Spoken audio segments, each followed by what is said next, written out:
É muito interessante a gente parar esse momento, primeiro para a gente entender privilégios e oportunidades que a gente tem na nossa vida e que a gente precisa muito abraçar e agarrar essa oportunidade, né? Eu tive o privilégio dessa semana de fazer um culto lá em casa, um primeiro culto presencial lá em casa. A gente reuniu a família, né? Minha família, a família da Ingrid, também uma célula, né? E a gente pôde ali falar do amor de Jesus, mas ali eu entendi uma coisa que é muito interessante para a gente, principalmente para as nossas casas, né?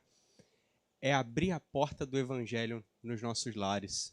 Principalmente se você ora por tanto tempo em querer algum familiar teu salvo na presença do Senhor Jesus Cristo, a porta da tua casa é uma grande oportunidade que você tem para fazer. Então eu tive esse privilégio de ter um culto lá. Não foi o primeiro porque os outros foram online, né? Mas assim, presencial mesmo, foi lá, mas a lição já começa por aí, a gente ceder o nosso lugar, onde a gente ali descansa e tudo mais, mas pelo menos um dia ali abrir para falar do amor de Jesus Cristo para os seus familiares. Amém? A palavra de hoje, ela vai de encontro a um momento histórico da Bíblia, né? Que está lá nos profetas pequenos, né, menores, como dizem, né, mas é menor só por causa do tamanho do livro, tá? Não é que eles foram menores assim da experiência deles com Deus. Mas para a gente começar a entender, quantos aqui, uma pesquisa rápida, né, já leram lá os últimos livros, né, da Bíblia, ali do Antigo Testamento, né? Amós, Miqueias, Joel, já leram? Todo mundo aqui já leu mais ou menos?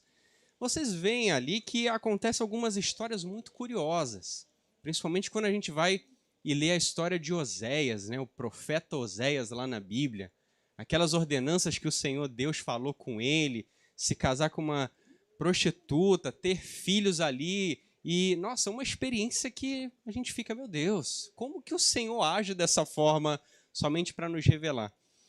Porque o povo, ele era um povo rebelde naquele tempo. Talvez não diferente de hoje. A gente, às vezes, não quer obedecer à voz profética de um pastor ou da palavra mesmo que o Senhor nos revela. Mas a história que a gente vai ler hoje, que é um profeta desse, contextualizando, né? O povo, não é novidade, estava rebelde com o Senhor Deus. E o Senhor Deus naquele tempo, né? Não diferente de hoje também, mas naquele tempo, a gente via muito mais o peso realmente da mão do Senhor ali em fazer as pessoas serem derrotadas, em passar fome, em passar miséria, em viver um caos gigante, ser escravo. A gente vê muito o que acontece lá no Antigo Testamento, que parece que no Novo não acontece muito, mas Deus é o mesmo, tá? E o povo estava passando por um momento desse, um momento de tristezas, um momento de onde os frutos da terra não se viam. Então, vamos dizer assim, nesse momento aqui desse profeta que eu vou falar, o povo estava literalmente vivendo um momento difícil, talvez, da vida. Mas a gente vai entender e saber, porque também não é novidade de vocês verem que o nosso Deus ele é misericordioso. E ele nos perdoa se assim nos arrependermos dos erros. E foi isso que aconteceu. Lá na história, onde conta ali do profeta Joel, que é o que a gente vai ler hoje, o momento é exatamente esse. O momento onde você está vivendo, eles estavam vivendo dificuldade, por causa do Senhor, tá? Por causa do Senhor. Só que o povo também se quebrantou. O coração ficou quebrantado. O coração realmente aprendeu talvez alguma lição com tudo isso e se quebrantou. Não é bíblico o que eu vou falar, mas vocês já devem ter ouvido, né? Ah, alguém que não conhece a Deus, ou vai conhecer na dor ou no amor, né? Não é um versículo isso, mas vocês já devem ter ouvido falar. Parece que isso é muito aplicável ao povo hebreu naquele tempo. Só que eles acabavam retornando a Deus à base da dor, né? Que eles sentiam, escravizados e tudo mais. Abram comigo no livro do profeta Joel, que também, para vocês saberem, né, é um profeta que profetizou lá a vinda do Espírito Santo. Isso aqui é bom que fique registrado aí na sua Bíblia, para você lembrar que ele lá do Antigo profetizou o Atos 2 lá na frente, né? E abram comigo no capítulo 2 para vocês verem o que o Senhor Deus fez após esse quebrantamento, esse arrependimento do povo. Abram comigo, Joel capítulo 2, no versículo 23. A gente vai ler aqui alguns versículos e a gente já vai comentar eles. Diz assim: Alegrai-vos, pois, filhos de Sião, regozijai-vos no Senhor, vosso Deus, porque ele vos dará em justa medida a chuva. Fará descer como outrora a chuva temporã e a chuva serôdia. As eiras se encherão de trigo, e os lagares transbordarão de vinho e de óleo.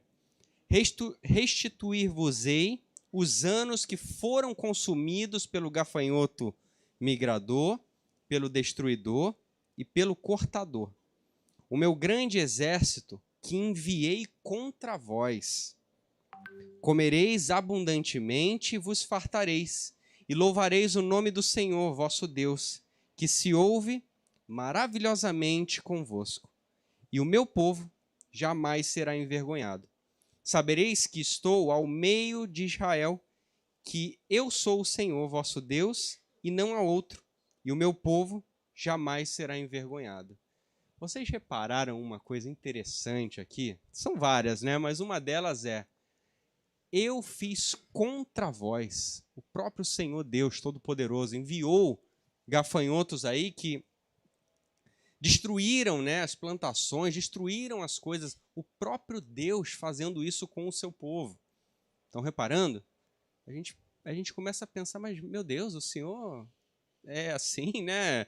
Poxa, caramba, é isso tudo mesmo? O Senhor faz esse mal, né, até para o próprio povo? Sim. Mas a gente tem que entender que, da mesma proporção, é a sua misericórdia e o seu amor conosco. Se você ler lá no Apocalipse, o próprio Deus irá lançar o diabo e o inferno no lago de fogo. Ou seja, algo pior do que eles mesmos.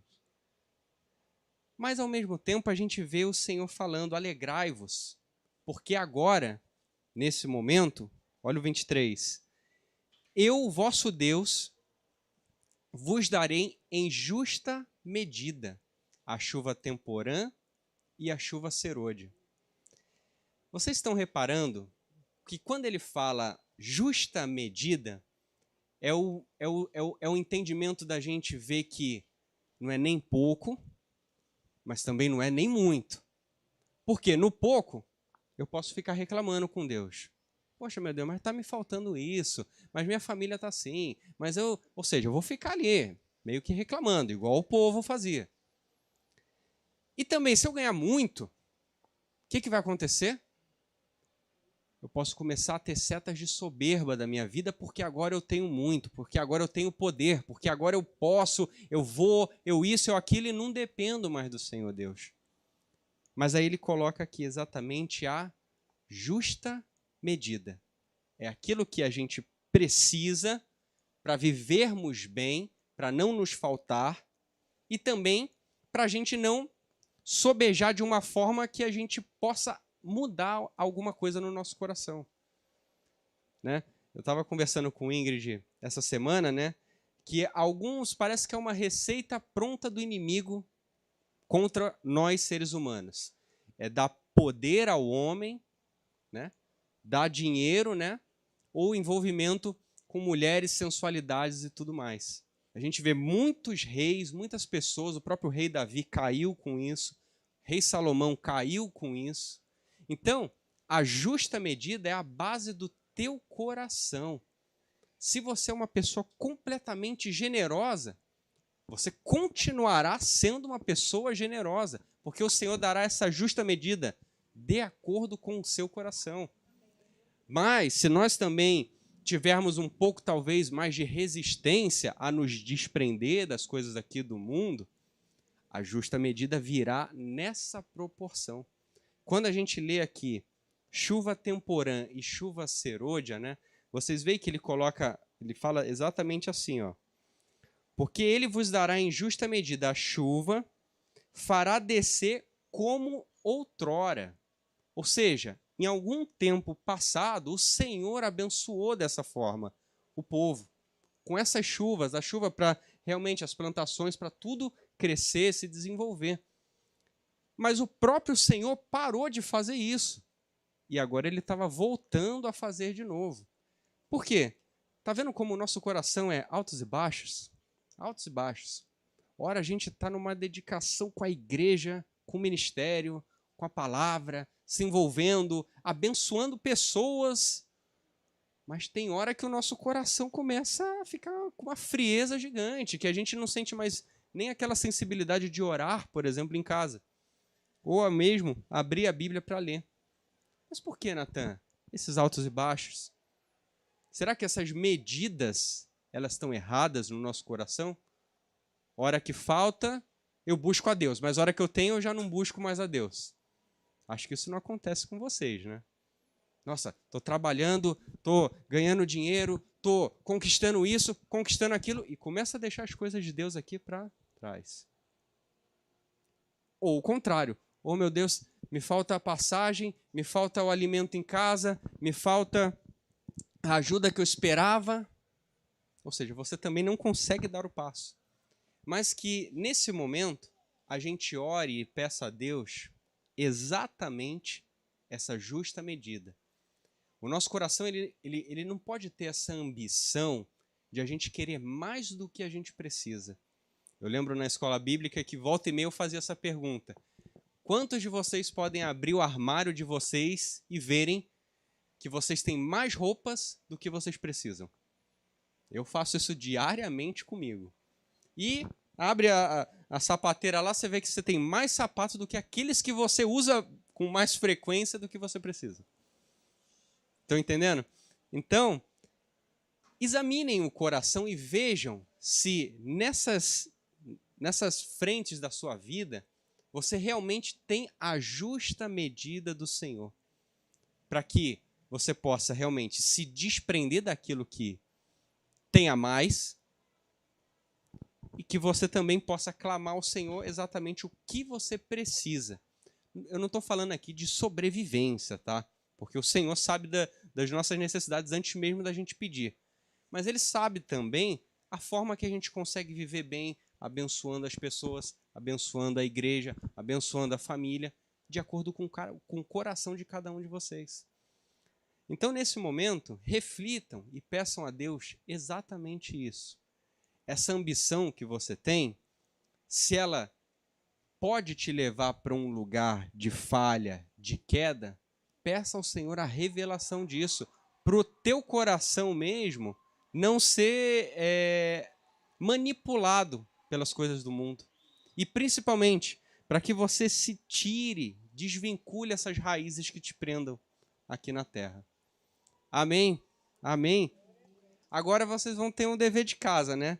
Como esse livro de Joel só tem 3 capítulos, então, chegando em casa, leiam ele, para você entender exatamente o que o profeta diz ao povo e a reação do povo quanto a isso. Amém?